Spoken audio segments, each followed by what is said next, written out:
ચાલો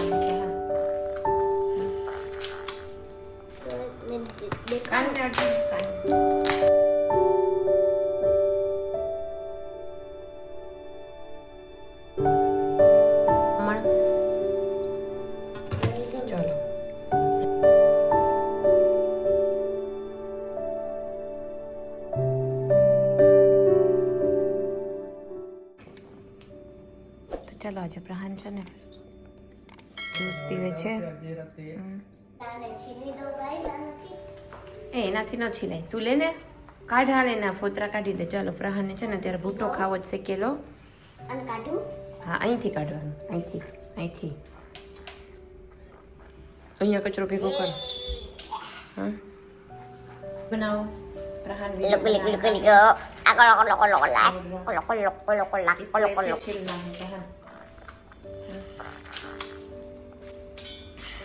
જો અલે કર તું જો આનાથી ઈઝી થઈ ગયું. જો નીકળી ગયું ને બધું.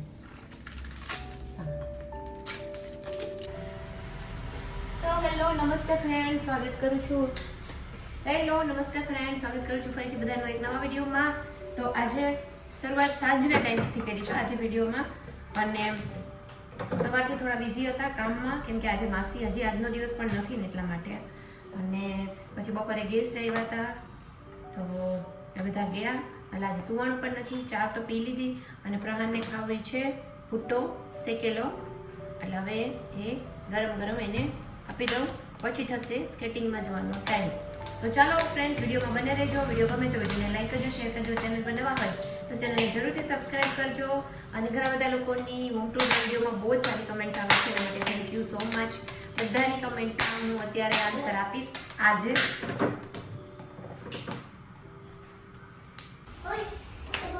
બીજું બતાવવાનું હતું કે સીતાફળ છે ને, જો મોટી મોટી સાઈઝના અમારા હસબન્ડ લાવ્યા હતા. જોઈએ બહુ જ મોટું છે આ તો, બહુ બિગ બોર્ડ છે. જો આટલું મારા હાથમાં નથી સમાતું. જો અને આને છે ને મેં 2 દિવસ માટે ઓવનમાં રાખી દીધા હતા આવી રીતે.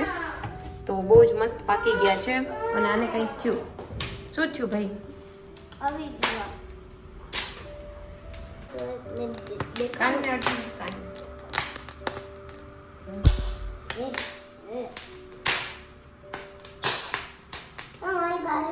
તો તું ત્યાંથી ઊભો થઈ છે ને દીકરો. ફ્રેન્ડ્સ રિસ્કી કામ કરું. ભાગો ભાગ્યા.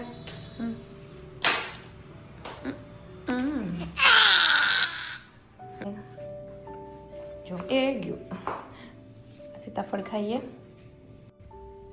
હેલો, તો ચાલો ફ્રેન્ડ્સ, અત્યારે હું છે ને ટ્રાય કરું છું આ સીતાફળ. આ બહુ જ મોટી મોટી સાઇઝના સીતાફળ આવતા હોય છે, અને મારા હસબન્ડ લાવ્યા હતા. પછી મેં એને ઓવનમાં રાખી દીધા. 2-3 દિવસ રાખ્યા ને તો મસ્ત પાકી ગયા હતા. એમને ટ્રાય કર્યા ને તો કીધું બહુ જ સરસ છે, મીઠા છે, તું પણ ટ્રાય કરી જો. એટલે મેં કીધું ચલો આપણે પણ ટ્રાય કરી લઈએ, અને ખરેખર બહુ જ સરસ હતા. એ પછી અહીંયા થઈ ગયો છે નેક્સ્ટ ડે, અને હમણાંથી જ મને ઘણી બધી કમેન્ટ આવતી હોય છે ને, તો મને કંઈક પણ વિડીયો શૂટ કરતી હોય તો એમ થાય કે ચલો આ કમેન્ટનો કંઈક આન્સર આપી દઉં. એમાં સ્કિન કેર પ્રોડક્ટ્સ કંઈ યુઝ કરો છો ને, એ પણ એક કમેન્ટ આવેલી હતી. તો મેં કીધું ચલો અત્યારે હું રેડી થાવ જ છું, તો સાથે સાથે વિડીયોમાં પણ બતાવી દઉં. તો અહીંયા મેં છે ને લીધેલું છે સીરમ, મોઇશ્ચરાઇઝર અને સનસ્ક્રીન. આ 3 વસ્તુ જે હોય છે આપણે રેગ્યુલર લગાવવી જોઈએ. બટ મારું મોઇશ્ચરાઇઝર અત્યારે ખાલી થઈ ગયું છે, એટલે સૌથી પહેલાં હું લગાવીશ સીરમ. કે સીરમ હું છે ને ક્લિનિક બ્રાન્ડનું યુઝ કરું છું, કે જે વિટામિન સી પ્લસ નિયાસિનામાઇડ એનું કન્ટેન્ટ છે. અને આ સીરમ હું ઘણા સમયથી યુઝ કરું છું. ઓલમોસ્ટ આ બોટલ ખતમ થવા આવી છે. અને આની સાથે જ મેં મોઇશ્ચરાઇઝર લીધેલું હતું ક્લિનિકનું, એ મારું ખતમ થઈ ગયું છે અને મેં ઓર્ડર કર્યો છે, હજી આવ્યું નથી. એટલે આજે હું સીરમ હમણાં થોડા દિવસથી લગાવું છું, અને પછી મોઇશ્ચરાઇઝર સ્કીપ કરી દઉં છું, અને એની જગ્યાએ પછી ડાયરેક્ટ સનસ્ક્રીન લગાવી દેતી હોઉં છું. એટલે બેઝિક એવી સ્કિન કેર છે એ આપણે રેગ્યુલર ફોલો કરવી જ જોઈએ. અને મોર્નિંગ સ્કિન કેર તો ખાસ કરીને કરવી જોઈએ. એમાં પણ સનસ્ક્રીન છે એ આપણે ક્યારેય મિસ ન કરવું જોઈએ. સીરમ, મોઇશ્ચરાઇઝર કદાચ ભૂલી પણ જઈએ ઉતાવળમાં તો સનસ્ક્રીન તો જરૂરથી લગાવી દેવું જોઈએ. અત્યારે હું ફોક્સટેલનું યુઝ કરું છું. આ મને એક મારી ફ્રેન્ડે સજેસ્ટ કર્યું હતું, બટ અહીંયાના અમારા વેધર પ્રમાણે મને એટલું એ શૂટ નથી કરતું. એનાથી મને થોડું એવું બર્નિંગ જેવું ફીલ થાય જ્યારે હું લગાવું ને ત્યારે. એટલે મેં કીધું ઘરમાં અત્યારે હું લગાવી અને ખતમ કરી નાખું. રાખું, કેમ કે મારે જ્યારે બહાર જવાનું હોય કે જ્યારે ડાયરેક્ટ સન ફેસ ઉપર લાગતો હોય ને ત્યારે થોડું એવું મને બર્નિંગ થતું હોય છે, એટલે હું એ બહાર જવા ટાઈમે નથી લગાવતી. અને આમ રેગ્યુલરલી હું લા શિલ્ડનું સનસ્ક્રીન યુઝ કરું છું, કે જે અમારા અહીંયાના હ્યુમિડિટીવાળા વેધરમાં બહુ જ મને પરફેક્ટલી એ સૂટ થાય છે. અને બોડી લોશન છે એ હું બાથ એન્ડ બોડી વર્ક્સનું યુઝ કરું છું. ઘણા સમયથી હું આ જ કંપનીનું યુઝ કરું છું. આમાં અલગ અલગ જે ફ્લેવર આવતી હોય એ હું અલગ અલગ ટ્રાય કરતી હોઉં છું. અને થોડું એવું બેઝિકલી આ મોંઘું આવતું હોય છે, એટલે જ્યારે બી ડિસ્કાઉન્ટમાં હોય, સેલ પર હોય છે, ત્યારે જ હું આ ઓર્ડર કરતી હોઉં છું. એટલે એકસાથે 2-3 લઈ લેતી હોઉં છું, તો આખું વરસ છે એ ચાલતું હોય છે. તો જો ફ્રેન્ડ, આજે છે ને આજે હું ફ્રી છું અને આ બધી જે આ રીતની છે ને મેં જો આ મંગાવી છે બધી ડાયરીઝમાં ને એમાં લગાવવા માટે. એમ આર્ટ જ છે બધી, આર્ટ એન્ડ ક્રાફ્ટમાં યુઝ થતી વસ્તુ. મારી ડાયરી છે ને હવે સાદી હતી 2 બાજુ, તો જો આવી રીતે મેં એમાં લગાવી અને થોડીક આમ મસ્ત બનાવી છે ડાયરી. જો ડાયરીમાં મને લખવાનો બહુ શોખ છે, એટલે થોડી સરસ આમ ડાયરી હોય ને. હવે જો કેવી લાગી મને કમેન્ટમાં જરૂરથી જણાવજો આ ટ્રીક. જો અને આ બધી છે ને મેં મંગાવી છે ઓનલાઈન, એમેઝોનમાંથી મંગાવી છે આ બધી.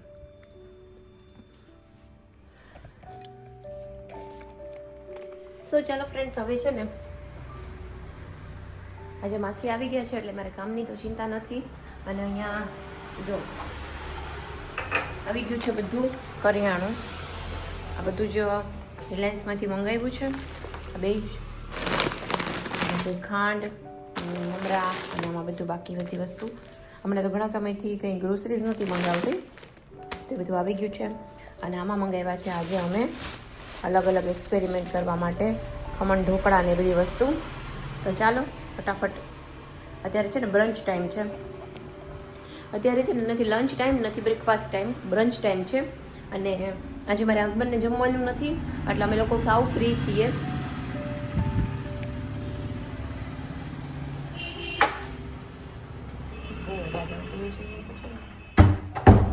યસ, મારા હસબન્ડને જમવાનું નથી એટલે અમે લોકો સાવ ફ્રી છીએ આજે.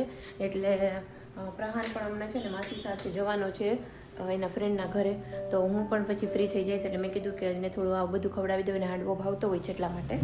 સો ચાલો, એકદમ ગુજરાતી ગિરનાર ખમણ છે ને અમારે અહીંયા, ત્યાંથી બધું મંગાવ્યું છે. મેં પણ ફર્સ્ટ ટાઈમ ત્યાંથી મંગાવ્યું છે. ફેમસ છે શોપ, બહુ જૂની છે. અને એકદમ બધી વસ્તુ આપણે કહેવાય ને કે ખમણ છે, ઈદડા છે, ખાંડવી છે, બધી જ વસ્તુઓ ટ્રાય કરવા માટે થોડી થોડી મંગાવી છે. તો ચાલો ઓપન કરીએ. અને મને એવરી ડે એક જ કમેન્ટ આવે છે કે તમે ક્યાં રહો છો, કયા સિટીમાં રહો છો. તો અમે લોકો પોરબંદરમાં રહીએ છીએ. એ હું મારા હરેક લગભગ પાછલા 3 થી 4 વિડીયોઝમાં કહું છું કે અમે લોકો પોરબંદરમાં રહીએ છીએ. અને હમણાંથી એવું થાય છે કે હોમ ટૂરનો વિડીયો અપલોડ કર્યા પછી ઘણી બધી કમેન્ટ્સ આવે છે, પછી એના પછી બીજા વિડીયોઝમાં પણ કમેન્ટ્સ આવે છે. તો ક્યારેક એવું થાય છે કે કમેન્ટ્સ હું જોવા જાઉં તો જતી રહેતી હોય છે, અને પછી એ કમેન્ટ્સ મને મળતી નથી એવું થતું હોય છે. એટલે હું આન્સર નથી કરી શકતી. એટલે જેટલી પણ કમેન્ટ, જ્યારે બી કમેન્ટ આવે ને એટલે હું રીડ કરી લેતી હોઉં છું. એટલે મને આઈડિયા હોય છે કે કેટલી કમેન્ટ્સ આવેલી છે. તો હવેથી હું એવી જ ટ્રાય કરીશ કે જે પણ કમેન્ટ્સ આવેલી છે એમના આન્સર છે હું વિડીયોના માધ્યમથી જ એવી રીતે શેર કરી દઈશ.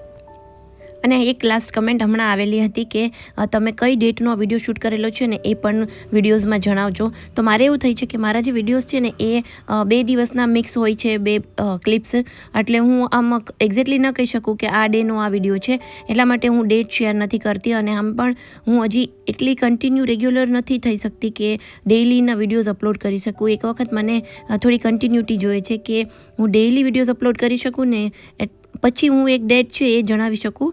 અત્યારે થોડું એવું થાય છે કે કાલનો થોડો હોય, આજનો થોડો વિડીયો હોય, એવી રીતના હું વિડીયો બનાવી અને શેર કરતી હોઉં છું. એટલે અત્યારે મારી એવી જ ટ્રાય છે થોડા સમય માટે કે પહેલાં તો હું રોજ એક વિડીયો અપલોડ કરું, અને એક વખત એમાં હું કન્ટિન્યુ થઈ જાઉં પછી હું જરૂરથી ડેટ પણ જણાવતી જઈશ કે આ ડેનો આ વિડીયો છે.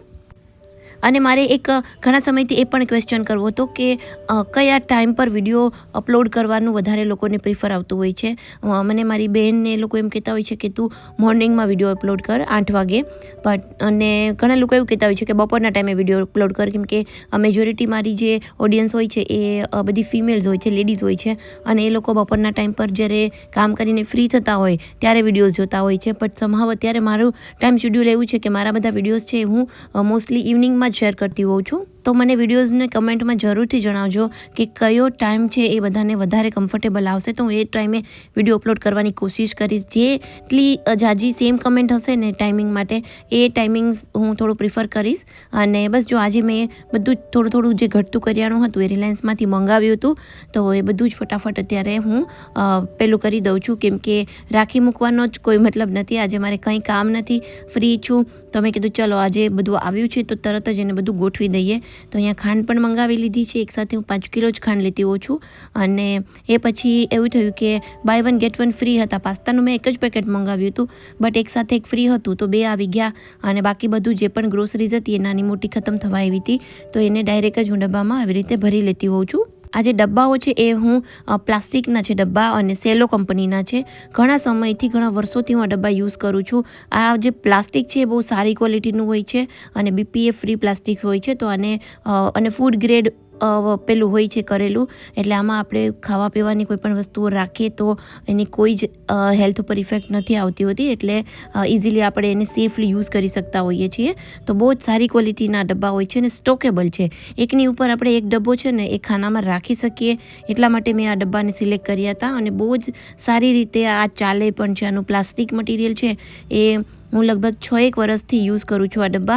જ્યારે પ્રહારનો બર્થ થયો હતો ત્યારે મેં આ બધા ડબ્બાઓની શોપિંગ કરેલી હતી, અને હમણાં સુધી આ ડબ્બાઓ સારી રીતે અત્યારે તો એકદમ સરસ કન્ડિશનમાં છે.